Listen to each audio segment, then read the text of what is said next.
Film की शुरुआत में एक लड़का अपने असली माता पिता से मिलता है, क्योंकि उन्होंने उसे जन्म तो दिया लेकिन कभी पाला नहीं।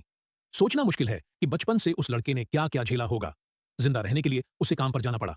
अपनी बहन को दुखों के सागर से निकालने के लिए उसने घर छोड़ दिया। माँ किराया तक नहीं दे सकती, फिर भी सिगरेट खरीदने की आदत नहीं छोड़ती। जब बच्चों की पढ़ाई का सवाल आता है तो सबसे पहले दिमाग में स्कूल से खाना चोरी करने का विचार आता है। भले ही परिवार खाने को तरस रहा हो, फिर भी वे और बच्चे पैदा करते रहते हैं।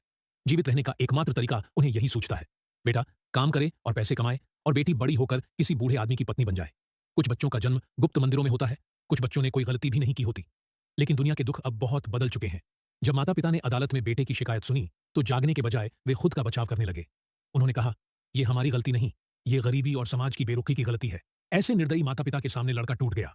उसने अदालत में सिर्फ एक बात कही, अगर तैयार नहीं हो तो बच्चे मत पैदा करो।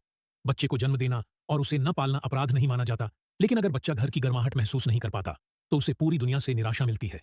यह न केवल बच्चे की आत्मा को तोड़ देता है, बल्कि उसकी जिंदगी भी बर्बाद कर देता है। जैसे कोई बच्चा अपनी मासूमियत दुनिया को दिखाता है, लेकिन दुनिया उसी पर खंजर चला देती है। अगर वह इस तरह के परिवार में पैदा न हुआ होता तो शायद वह स्वस्थ, खुश और एक सुंदर जीवन जी रहा होता। जब वह किसी ऐसे बच्चे को देखता है जो उससे भी ज्यादा दुखी है पर फिर भी जिम्मेदारी समझता है, तो उसे अफसोस होता है कि माता पिता का काम बिना किसी प्रशिक्षण के किसी को भी सौंप दिया जाता है। कई माता पिता अपने स्वार्थ के लिए नैतिकता और परिवार के सबसे ऊंचे दर्जे पर खड़े हो जाते हैं। ठीक है, आज की फिल्म के लिए बस इतना ही।